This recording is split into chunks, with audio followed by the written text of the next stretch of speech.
नमस्कार। आज हम डिस्कस करेंगे हिस्ट्री के इंपॉर्टेंट क्वेश्चन। और ये जो हिस्ट्री के इंपॉर्टेंट क्वेश्चन डिस्कस कर रहे हैं हम, ये सफलता सीरीज का जो है वो पार्ट है। हर एक क्वेश्चन जो है वो डिटेल से डिस्कस किया जाएगा। आपका आने वाला कोई भी एग्जाम हो, चाहे वो कंडक्टर का एग्जाम हो, चाहे वो सब इंस्पेक्टर का हो, एचएएस का हो, एलाइड सर्विसेज का हो, कोई सा भी एग्जाम क्यों ना हो, जो हिमाचल या फिर कोई और स्टेट से रिलेटेड है, डेफिनेटली आपकी वहाँ पर ये हेल्प करेगा। सभी इंपॉर्टेंट क्वेश्चंस हैं, तो सबसे पहले क्वेश्चन से देखते हैं क्या पूछा जाता है हमारे से। बोलते हैं, when Gandhi ji was arrested during salt Satyagraha who among the following lead the movement. तो बोलते हैं कि जब साल्ट सत्याग्रह के दौरान गांधी जी को गिरफ्तार कर लिया गया था, तो निम्नलिखित में से किसने जो था वो आंदोलन का नेतृत्व किया था। देखो, साल्ट सत्याग्रह चला था, नमक आंदोलन जिसको आप कह सकते हैं। इस दौरान गांधी जी को बीच में जो था वो अरेस्ट कर लिया गया। अब गांधी जी को अरेस्ट कर लिया गया, तो उसके बाद जो था वो अब्बास तयाब जी जो था वो लीड कर रहे थे। ऑप्शन बी सही आंसर हो जाएगा। थोड़ा सा डिटेल से जानते हैं, कॉन्सेप्ट भी क्लियर हो जाएंगे और ये क्वेश्चन भी डेफिनेटली क्लियर हो जाएगा। ये जो सॉल्ट सत्याग्रह था, डांडी मार्च आप कह लीजिए इसको। डांडी मार्च जो है ये कब स्टार्ट हुआ था? डांडी मार्च जो था वो मार्च के महीने में स्टार्ट हुआ था। 12 मार्च को ये स्टार्ट हुआ था। और कब तक चला था? तो अप्रैल 6 तक चला था। अब ईयर कौन सा था? इसका ईयर था 1930, 1930 में जो था ये आंदोलन हुआ था। ये आपने ध्यान रखना है। अब इसमें हुआ क्या था? गांधी जी अपने समर्थकों के साथ, जिसमें 78 मेंबर थे, इन्होंने जो था वो साबरमती आश्रम से जो था वो अपनी यात्रा शुरू की थी। और 240 मील की यात्रा जो था वो इनकी थी। और ये डांडी के तट पर पहुंचे थे वहां पर जाकर, और इन्होंने नमक बनाकर जो था वो कानून तोड़ा था। तो डांडी ये पहुंचे थे, तो उसी के नाम पर, डांडी के नाम पर ही डांडी मार्च इसको कहा गया, क्योंकि साबरमती आश्रम से तो इन्होंने स्टार्ट किया था, ये डांडी की ओर ये जा रहे थे, तो डांडी मार्च कहा गया कि डांडी के लिए मार्च कर रहे थे। डांडी एक जगह का नाम है। गांधी जी को जब अरेस्ट कर लिया गया, तो अलग अलग स्थानों पर जो था वो इसका इम्पैक्ट देखने को मिला। लोगों ने विरोध किया, और अब्बास तयाब जी थे जिन्होंने इसको लीड किया। फिर ये अब्बास तयाब जी कौन थे? ये एक्स जस्टिस थे, यानी कि जस्टिस रह चुके थे ये बड़ौदा के। तो बड़ौदा के ये जस्टिस रह चुके थे। इनको भी अरेस्ट कर लिया गया था बाद में चलकर, मई 12, 1930 को। इसके बाद जो था वो गांधी जी ने नॉमिनेट अब्बास तयाब जी को किया था, और उनके बाद भी गांधी जी ने सरोजनी नायडू को जो था वो अपॉइंट किया था इसको लीड करने के लिए। मतलब ये था कि गांधी जी तो अरेस्ट हो गए, परंतु ये आंदोलन नहीं रुकना चाहिए। ये जो सत्याग्रह इन्होंने चलाया है ये नहीं रुकना चाहिए। और अब साथ में ये भी ध्यान रखिए कि और कौन कौन से ऐसे लीडर थे जिनका यहाँ पर योगदान रहा। लीडर तो बहुत ज़्यादा थे, जिनमें सरदार पटेल भी जो था वो एक थे। सरदार पटेल का भी जो था वो अहम रोल जो था वो यहाँ पर रहा था। तो ये सारे क्वेश्चंस आप यहाँ से ध्यान रखना, डांडी मार्च से रिलेटेड। सॉल्ट सत्याग्रह भी इसको कहते हैं। अगला क्वेश्चन देखिए। अगले क्वेश्चन में बोलते हैं, MC Setalvad, BN Rao and अलादी Krishna Swami distinguish member of. तो बोलते हैं कि MC सीतलवाड़, BN राव और अल्लादी कृष्ण स्वामी जो था वो किसके प्रतिष्ठित सदस्य थे? तो कुछ हमारे पास पार्टीज, यूनियन, लीग, सोसाइटीज दी गई हैं। इनमें से किसके ये सदस्य थे? तो ये सर्वेंट्स ऑफ इंडिया सोसाइटी के जो था वो मेंबर थे। ये आपने ध्यान रखना है। डेफिनेटली अगर एग्जाम में क्वेश्चन पूछ जाता है तो कन्फ्यूजन ज़रूर हो सकता है, क्योंकि हमेशा ही जब भी सर्वेंट्स ऑफ इंडिया सोसाइटी की बात होती है तो आप क्या पढ़ते हैं कि सर्वेंट्स ऑफ इंडिया सोसाइटी जो था, इसकी स्थापना किसके द्वारा की गई थी? इसकी स्थापना जो था वो गोपाल कृष्ण गोखले जी के द्वारा जो था वो की गई थी। तो गोपाल कृष्ण गोखले ही जो है मुख्य रूप से फिर याद रहता है कि इन्होंने जो था वो इसकी स्थापना की थी। तो बिल्कुल सही बात है कि इन्होंने सर्वेंट्स ऑफ इंडिया सोसाइटी की स्थापना की थी, और 1905 में जो था वो इन्होंने स्थापना की थी। परंतु इसके कुछ और सदस्य भी थे, जिनमें MC सीतलवाड़ थे, BN राव थे, अलादी कृष्ण स्वामी थे। MG रनाडे भी थे, जिनका काफ़ी इम्पोर्टेंट रोल जो था वो इसकी फॉर्मेशन में जो था वो रहा था। जब गोपाल कृष्ण गोखले जी का देहांत हो जाता है 1915 में, तो उसके बाद इस पार्टी को कौन लीड करता है, इसके प्रेसिडेंट कौन बनते हैं? तो उसके बाद श्रीनिवासा शास्त्री जो था वो इसके प्रेसिडेंट जो था वो बने थे, और सोसाइटी जो था वो काम करती रही थी इनके देहांत के बाद भी। तो ये कॉन्सेप्ट आपके क्लियर हो गए। पहले तो इसकी स्थापना कब हुई, किसने की, इसके मेंबर कौन कौन है, ये आपका क्लियर हो गया। गोपाल कृष्ण गोखले जी का देहांत कब हुआ था, ये क्लियर हो गया। तो ये सारे ही सर्वेंट्स ऑफ इंडिया सोसाइटी से रिलेटेड इंपॉर्टेंट क्वेश्चंस जो हैं वो बनते हैं। अच्छा, यहाँ पर स्वराज पार्टी भी ऑप्शन में दिया गया है। तो स्वराज पार्टी की स्थापना किसने की थी? स्वराज पार्टी की स्थापना में मोतीलाल नेहरू, CR दास, NC केलकर और एस श्रीनिवासन का जो था वो अहम योगदान जो था वो रहा था, और कौन से ईयर में जो था ये पार्टी जो था वो फॉर्म की गई थी, तो 1922 में जो था स्वराज पार्टी फॉर्म की गई थी। मुख्य रूप से ध्यान रखना है कि CR दास और मोतीलाल नेहरू ने जो था वो इस पार्टी की स्थापना की थी। अच्छा, मुस्लिम लीग की स्थापना कहाँ पर हुई थी और कब हुई थी, ये आप ही बता दीजिए। बिल्कुल आसान है, बहुत बार हमने डिस्कस कर रखा है।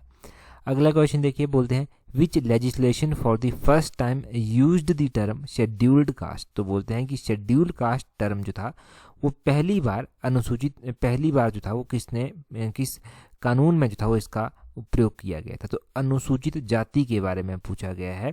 अनुसूचित जाति शब्द का उपयोग जो था वो सबसे पहली बार कौन से एक्ट या फिर कौन से कानून में किया गया था, तो ये किया गया था 1935 का जो गवर्नमेंट ऑफ इंडिया एक्ट था। ये आपने ध्यान रखना है कि गवर्नमेंट ऑफ इंडिया एक्ट 1935 में जो था वो इसका सबसे पहली बार प्रयोग जो था वो किया गया था। गवर्नमेंट ऑफ इंडिया एक्ट 1935 जब आया था तो उस टाइम भारत के वाइसराय कौन थे, वो थे लॉर्ड विलिंगडन। लॉर्ड विलिंगडन का नाम आपने ध्यान रखना है, लॉर्ड विलिंगडन थे। और क्या आप गवर्नमेंट ऑफ इंडिया एक्ट 1935 से रिलेटेड जो है वो याद रख सकते हैं, या क्या क्वेश्चन यहाँ से पूछे जाते हैं। तो देखो, गवर्नमेंट ऑफ इंडिया का जो एक्ट है 1935 का, ये एक्ट बहुत ज़्यादा इम्पॉर्टेंट है। पहला क्वेश्चन तो यहाँ से क्या बनता है, पहला क्वेश्चन यहाँ से ये बन जाता है, मेंस के एग्जाम में पूछा गया है पहले भी एलाइड सर्विसेज में, HS में, कि इसके प्रोविज़न बता दीजिए गवर्नमेंट ऑफ इंडिया एक्ट 1935 में के बारे में लिखने को आ जाएगा। तो एक तो इसने क्या किया, इसने ये कहा कि रेजिडरी पावर जो होंगी वो गवर्नर जनरल के पास होंगी। इसने पहली बात ये कही, इसने कहा कि ऑल इंडिया फेडरेशन जो है वो कॉन्स्टिट्यूट करेगी, इसमें होंगे प्रोविंसेस और प्रिंसली स्टेट, ये होंगे इसमें। और तीसरी बात इसने ये कही कि प्रिंसली स्टेट जो है वो फेडरेशन को ज्वाइन नहीं करेंगे। कॉन्करेंट लिस्ट हो गया, सेंटर लिस्ट हो गया, प्रोविंशियल लिस्ट हो गया, ये भी इसने बनाने की बात जो था वो कही थी। इसने कहा था डायरकी जो है वो एबोलिश कर दी जाएगी, जिसको द्वैध शासन कहते हैं, वो एबोलिश कर दिया जाएगा, समाप्त कर दिया जाएगा, और प्रोविंशियल ऑटोनॉमी जो है वो इंट्रोड्यूस की जाएगी। डायरकी का जो प्रोविज़न है वो सेंटर में इंट्रोड्यूस किया जाएगा, ये इसके द्वारा कहा गया था। इसने सेपरेट इलेक्टोरेट की बात भी की कि सेपरेट इलेक्ट्रोड दिए, इनके सेपरेट जो है वो वोटिंग राइट दिए जाएंगे, डिप्रेस्ड क्लासेस को, वुमेन्स को दिए जाएंगे ये separate rights. Reserve bank of India की स्थापना का विचार भी यहीं से जो था वो उत्पन्न हुआ था। एक फेडरल कोर्ट बनाने की बात भी जो था वो यहीं से सामने आई थी। तो ये सारे पॉइंट्स मैंने बता दिए गवर्नमेंट ऑफ इंडिया एक्ट 1935 के बारे में। उसी तरह इंडियन काउंसिल एक्ट 1919 भी है, इसको गवर्नमेंट ऑफ इंडिया एक्ट 1919 भी कहते हैं, मॉन्टेग्यू चेम्सफोर्ड रिफॉर्म भी इसको कहते हैं। इसमें क्या क्या कहा गया था, इसमें मुख्य रूप से बता देता हूँ कि सेंट्रल और प्रोविंशियल सब्जेक्ट को सेपरेट करने की बात कही गई। इसमें डायरकी को इंट्रोड्यूस किया गया, ये कहा गया।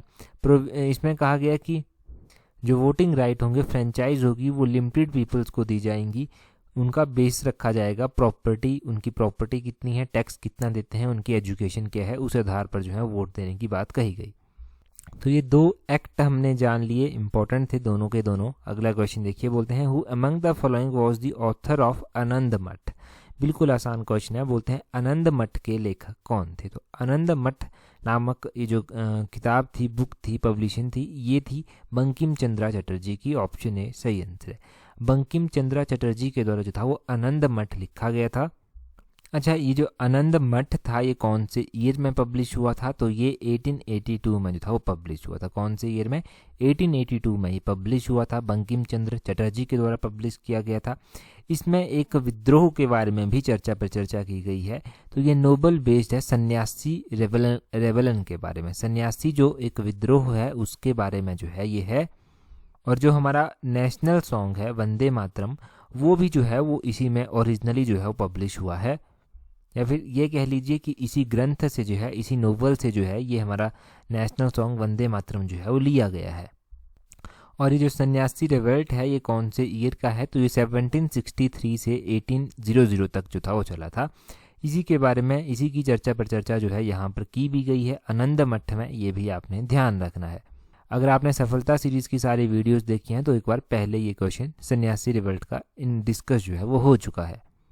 और सन्यासी रिवल्ट में हिंदू मुस्लिम एकता जो था वो देखने को मिली थी, ये ज़रूर ध्यान रखना। इसके जो मुख्य नेता थे उसमें कौन था, उसमें जो था वो मंजू शाह थे, कहीं पर इन्हें मजनू शाह भी लिखा गया है, चिराग अली थे, मूसा शाह थे और भवानी पाठक थे, देवी चौधरानी थी। ये सारे जो था वो मुख्य रूप से इसके साथ जुड़े हुए थे, तो ये आप ध्यान रखना। अगला क्वेश्चन देखते हैं हमारे पास क्या दिया गया है। बोलते हैं who among the following was known as frontier Gandhi. तो बोलते हैं फ्रंटियर गांधी के नाम से निम्नलिखित में से किसको जाना जाता है। फ्रंटियर गांधी के नाम से इनमें से खान अब्दुल गफर खान को जाना जाता है। ऑप्शन डी जो है वो सही आंसर है, खान अब्दुल को जाना जाता है, ये आपने ध्यान रखना है। अब खान अब्दुल गफर खान को जाना जाता है, आप यहाँ से क्या क्या याद रखेंगे। जब आपने ध्यान रखना है कि जब सिविल डिसोबीडियंस मूवमेंट हुई थी, सविनय अवज्ञा आंदोलन हुआ था, तो उस दौरान खान अब्दुल गफर खान का इम्पोर्टेंट रोल जो था वो रहा था। खुदाई खिदमतगार नाम से जो था वो इन्होंने एक संगठन बनाया था जिसने मुख्य रोल जो था वो यहाँ पर प्ले किया था। इनके बारे में यही 2-3 क्वेश्चन पूछ जाते हैं। फ्रंटियर गांधी भी इनको कहा जाता है, ये मोस्ट इंपॉर्टेंट है, ये आप ध्यान रखना। बाकी तो इनके बारे में इतना ज़्यादा इंपॉर्टेंट नहीं बनता। गोपाल कृष्ण गोखले जी के बारे में हम ऑलरेडी डिस्कस कर चुके हैं। मदन मोहन मालवीय जी के बारे में थोड़ा सा जान लेते हैं। मदन मोहन मालवीय जी का हमने पिछले कल भी पढ़ा था कि यूपी में जो किसान सभा बनाई गई थी उसमें इन्होंने उसकी फॉर्मेशन में इन्होंने अहम योगदान जो था वो निभाया था 1918 में। इनके अलावा गौरी शंकर मिश्रा और इंद्र नारायण द्विवेदी भी जो था वो सपोर्ट जो था वो इसको कर रहे थे। और इनके बारे में हमने क्या पढ़ा है, मदन मोहन मालवीय हैं इनके बारे में, तो इनके बारे में ध्यान रखना है कि जो पूना पैक्ट हुआ था 1932 का, वो साइन हुआ था BR अम्बेडकर और गांधी जी के बिहाफ पर जो था वो मदन मोहन मालवीय जो था वो यहाँ पर रिप्रेजेंट जो था वो कर रहे थे। सेकंड राउंड टेबल कॉन्फ्रेंस जो हुई थी उसमें भी मदन मोहन मालवीय जी ने जो था वो पार्टिसिपेट किया था। सेकंड राउंड टेबल कॉन्फ्रेंस में ही जो था वो महात्मा गांधी जी ने भी पार्टिसिपेट किया था। ये जो सेकंड राउंड टेबल कॉन्फ्रेंस थी ये 1931 में हुई थी, सितंबर में चली थी और दिसंबर तक जो था वो चलती रही थी 1931 में। और इनके बारे में जानने के लिए इतना काफ़ी है मदन मोहन मालवीय जी के बारे में। अगला क्वेश्चन देखिए, अगले क्वेश्चन में क्या बोलते हैं who was the governor general of India when permanent settlement was introduced. तो बोलते हैं कि जब परमानेंट सेटलमेंट जो था वो इंट्रोड्यूस की गई थी तो उस दौरान बोलते हैं कि भारत के गवर्नर जनरल जो था वो कौन थे। तो परमानेंट सेटलमेंट के दौरान भारत के जो गवर्नर जनरल थे वो कौन थे, उनका नाम था लॉर्ड कॉर्नवालिस। ऑप्शन बी जो है वो सही आंसर है। लॉर्ड कॉर्नवालिस के द्वारा जो था वो परमानेंट सेटलमेंट स्टार्ट की गई थी।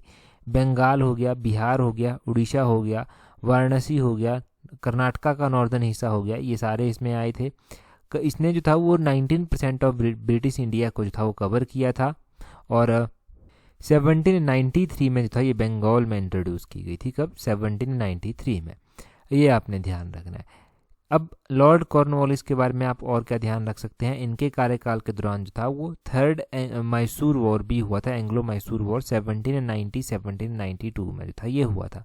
बहुत बार हमने ये वॉर रिवाइज कर लिए हैं, अब नहीं भूलने चाहिए आपको ये, तो ये आपने ध्यान रखना है। ट्रीटी ऑफ श्रीरंगपट्टनम भी हुई थी इन्हीं के कार्यकाल के दौरान 1792 में जो था ये ट्रीटी हुई थी, ये संधि जो था वो हुई थी। और लॉर्ड कॉर्नवालिस जो थे इनका कार्यकाल 1786 से लेकर 1793 तक जो था वो रहा था। 1786 से लेकर 1793 तक रहा था। इनसे पहले वॉरेन हेस्टिंग जो था वो हुआ करते थे गवर्नर जनरल, गवर्नर ही कह लीजिए, गवर्नर जनरल कह लीजिए। इन्हीं के कार्यकाल के दौरान, वॉरेन हेस्टिंग के कार्यकाल के दौरान रेगुलेटिंग एक्ट जो 1773 का था वो भी आया था। पिट्स इंडिया पैक्ट जो 1784 का था वो भी आया था। रोहिल्ला वॉर हुआ था 1774 में, वो भी इनके कार्यकाल के दौरान हुआ था। पहले नंबर का जो एंग्लो मराठा वॉर हुआ था जो 1775-1782 में हुआ था वो इन्हीं के कार्यकाल में हुआ था। और दूसरे नंबर का जो एंग्लो मैसूर वॉर था वो भी इनके कार्यकाल में हुआ था। दूसरे नंबर का एंग्लो मैसूर वॉर 1780-1784 में जो था वो हुआ था। तो ये आपने सारा ध्यान रखना है। ये जो हमने इम्पोर्टेंट जाना यहाँ से अलग अलग वाइसराइज के बारे में, गवर्नर जनरल के बारे में, तो ये इम्पोर्टेंट क्वेश्चन डेफिनेटली यहाँ से बनेंगे। तो ये हो गया जी इम्पोर्टेंट यहाँ से। और विलियम बेंटिक का तो आपको याद ही होगा, पिछले कल ही हमने पढ़ा था विलियम बेंटिक जी के बारे में कि विलियम बेंटिक ये थे, इनके कार्यकाल के दौरान जो था वो सती प्रथा जो था उसको जो था वो अवैध जो था वो घोषित कर दिया गया था विलियम बेंटिक के कार्यकाल के दौरान। और ये कौन सा ईयर था जब ये हुआ था? तो विलियम बेंटिक के कार्यकाल के दौरान ये किया गया था। ये 1829 में जो था वो हुआ था। ये 1829 ज़रूर आपने ध्यान रखना है, ये नहीं भूलना चाहिए आपको कि कब हुआ था। 1829 में जो था वो सती प्रथा को एबोलिश कर दिया गया था। और लॉर्ड विलियम बेंटिक का कार्यकाल जो था वो 1828 से 1835 तक जो था वो रहा था। नेक्स्ट क्वेश्चन देखते हैं हमारे पास क्या है। नेक्स्ट क्वेश्चन में बोलते हैं, in which of the following movement Vande Mataram was adopted as slogan for agitation. तो बोलते हैं कि निम्नलिखित में से किस आंदोलन में वंदे मातरम को आंदोलन के नारे के रूप में जो था वो अपनाया गया था। देखो, वंदे मातरम को जो था हमने अभी पढ़ा कि वंदे मातरम जो है वो आनंद मठ से जो है वो लिया गया है ओरिजिनली, और वंदे मातरम को जो था वो एक स्लोगन के रूप में भी धारण किया गया। आप देखते हैं कि आज भी जब कोई मूवमेंट्स होती हैं, स्लोगन्स होते हैं, तो वहाँ पर नारे लगते हैं वंदे मातरम के। तो वंदे मातरम को जो था वो स्वदेशी मूवमेंट में जो था वो इस तरह से अडॉप्ट किया गया था। ऑप्शन डी जो है वो सही आंसर हो जाएगा। ऑप्शन डी स्वदेशी मूवमेंट तो आपने जान लिया। अब वंदे मातरम आपने ध्यान रखना है कि किसके द्वारा जो था वो कंपोज किया गया था। तो वंदे मातरम अभी तो हम जान रहे थे कि बंकिम चंद्र चटर्जी का जो है वो जो आनंद मठ है वहीं से लिया गया है। तो बंकिम चंद्र चटर्जी की ही ये रचना है वंदे मातरम, ये भी आप ध्यान रखें। अब स्वदेशी मूवमेंट जो था वो कौन से ईयर में चली थी? स्वदेशी मूवमेंट जो था वो 1905 की मूवमेंट है। 1905 में जो था ये मूवमेंट चली थी। पहला क्वेश्चन ये ध्यान रखना है यहाँ से। 1905 में ही बंगाल का विभाजन हुआ था। 1905 में लॉर्ड कर्जन जो था वो वाइसराय हुआ करते थे। स्वदेशी नाम से ही पता चल रहा है कि स्वदेशी नाम मूवमेंट किससे रिलेटेड होगी। ये मूवमेंट डेफिनेटली जो है वो देश में बनी हुई चीज़ों को आगे बढ़ाने के लिए जो था वो चलाई गई थी कि हमारे स्वदेश यानी कि देश में जो बनी हुई चीज़ें हैं उन्हीं का प्रयोग किया जाए, बाहर की चीज़ों को जो है वो त्यागा जाए। जो उस टाइम ब्रिटिश इंडिया था तो उस टाइम ब्रिटिशर्स का राज था, बाहर से चीज़ें मंगवाई जा रही थी, उन्हीं का प्रचलन जो था वो बढ़ रहा था, तो उसी के विरोध में ये मूवमेंट चली। तो स्वदेशी मूवमेंट के बारे में जान लिया। अलग अलग रीजन में अलग अलग लोग जो था वो इसको लीड कर रहे थे, अलग अलग लीडर इसके हुए। और एग्जाम्पल के रूप में अगर आप समझेंगे तो लोकमान्य तिलक का एक बेस्ट एग्जाम्पल जाता है, जिन्होंने स्वदेशी को स्प्रेड करने के लिए जो था वो गणपति पूजा और शिवाजी फेस्टिवल जो था वो ये स्टार्ट करवाए थे। तो इस तरह से जो था वो इसको लीड किया गया। अगला क्वेश्चन देखिए। अगले क्वेश्चन में बोलते हैं, which newspaper supported the indigo peasant movement of Champaran. तो बोलते हैं कि चंपारण के नील किसान विद्रोह आंदोलन का समर्थन किस अखबार ने किया था। चंपारण का जो नील किसान आंदोलन हो रहा था इसका समर्थन किया गया था एक न्यूज़पेपर था हिंदू पेट्रोइट। ऑप्शन बी सही आंसर हो जाएगा। हिंदू पेट्रोइट के द्वारा जो था वो इसका समर्थन किया गया था। ऑप्शन बी सही आंसर हो गया। और क्या क्या ध्यान रखेंगे यहाँ से? पहला ही क्वेश्चन तो ये ध्यान रखना है कि चंपारण सत्याग्रह हुआ कौन से ईयर में था। तो चंपारण सत्याग्रह बहुत ही आसान क्वेश्चन है। चंपारण सत्याग्रह जो है वो 1917 में हुई थी, चंपारण मूवमेंट, ये आपने ध्यान रखना है। दूसरा आपने ध्यान रखना है हिंदू पेट्रोइट के बारे में। और ये जो हिंदू पेट्रोइट नामक न्यूज़पेपर है ये किसके द्वारा पब्लिशन इसकी स्टार्ट की गई थी? तो ये गिरीश चंद्रा घोष के द्वारा जो था वो पब्लिशन इसकी स्टार्ट की गई थी 1853 में, कलकत्ता से जो था वो स्टार्ट हुई थी। एक न्यूज़पेपर का क्वेश्चन हमने पिछले कल मैंने आपसे पूछा था, डिस्कस हमने बहुत पहले कर लिया था, परंतु पिछले कल मैंने पूछा था, मैक्सिमम ने सही आंसर कमेंट किया था। क्वेश्चन था ट्रिब्यून के बारे में। द ट्रिब्यून न्यूज़पेपर जो है वो किसके द्वारा और कब और कहाँ से स्टार्ट किया गया था? लाहौर से जो था वो स्टार्ट किया गया था। 1881 में जो था वो स्टार्ट किया गया था। और इसके जो स्टार्ट करने वाले पर्सन थे उनका नाम था सरदार दयाल सिंह मजीठिया। तो ये आपने ध्यान रखना है। इम्पॉर्टेंट न्यूज़पेपर्स कौन कौन हैं हमारे और उनको किस किस ने किस किस ईयर में जो था पब्लिश किया था वो भी पता होना चाहिए। पहले तो आप यहाँ पर जो ऑप्शन में दिया गया है अमृत बाजार, तो अमृत बाजार पत्रिका जो है ये किसके द्वारा स्टार्ट की गई थी और कब की गई थी? तो 1868 में स्टार्ट की गई थी। शिशिर कुमार घोष और मोतीलाल घोष जी के द्वारा ये स्टार्ट की गई थी, ये आपने ध्यान रखना है। दूसरा नील दर्पण यहाँ पर दिया गया है, तो ये एक प्ले था, ये किसके द्वारा किया गया था? दीन बंधु मित्रा जी के द्वारा किया गया था नील दर्पण प्ले। तो इन तीनों के बारे में आप ध्यान रखना, ये तीनों के तीनों इंपॉर्टेंट हैं, तो ये सारा आप यहाँ से ध्यान रखें। अगला क्वेश्चन देखते हैं हमारे पास क्या है। नेक्स्ट क्वेश्चन में बोलते हैं madam Blavatsky had moved to India and established the international headquarter at Adyar in Madras. She was the co-founder of which society? तो बोलते हैं कि मैडम ब्लावात्स्की जो था वो भारत चली गई और मद्रास के अड्यार में अंतर्राष्ट्रीय मुख्यालय स्थापित किया था इन्होंने। ये किस समाज की सह संस्थापक थी, को फाउंडर थी? ये जो मैडम ब्लावात्स्की हैं इनका ध्यान रखना है कि ये रशियन थी। रशिया से ये इंडिया मूव कर गई थी और इन्होंने यहाँ पर आकर जो था वो मद्रास के अड्यार में एक अंतर्राष्ट्रीय मुख्यालय स्थापित किया था थियोसॉफिकल सोसाइटी का। ऑप्शन बी सही आंसर है। थियोसॉफिकल सोसाइटी की जो था ये को फाउंडर थी। ये जो थियोसॉफिकल सोसाइटी है इसका ध्यान रखना है कि ये मैडम ब्लावात्स्की और MS ऑलकॉट के द्वारा जो था वो स्थापित की गई थी, बनाई गई थी। ये लोग इसके फाउंडर थे। इन्होंने इसको 1875 में न्यूयॉर्क जो यूनाइटेड स्टेट की एक सिटी है वहाँ पर जो था वो फाउंड किया था। 1882 में जो था वो ये शिफ्ट कर गए थे। 1882 में जो था ये शिफ्ट कर गए थे। कहाँ को इन्होंने शिफ्ट किया था हेडक्वार्टर? अड्यार जो मद्रास में पड़ता है वहाँ को इन्होंने अपना हेडक्वार्टर जो था वो शिफ्ट कर लिया था। काफ़ी टाइम तक ऑलकॉट जो था वो इसके प्रेसिडेंट रहे। ऑलकॉट का निधन हो गया 1907 में। उसके बाद एनी बेसेंट जो था वो इसकी प्रेसिडेंट बनी थी। ये भी पता होना चाहिए एनी बेसेंट इंडिया कब आई थी। एनी बेसेंट जो था वो 1893 में जो था वो इंडिया आई थी। एनी बेसेंट जो था वो इन्होंने जो था वो सेंट्रल हिंदू कॉलेज जो बनारस में है उसकी स्थापना में अहम योगदान निभाया था 1898 में।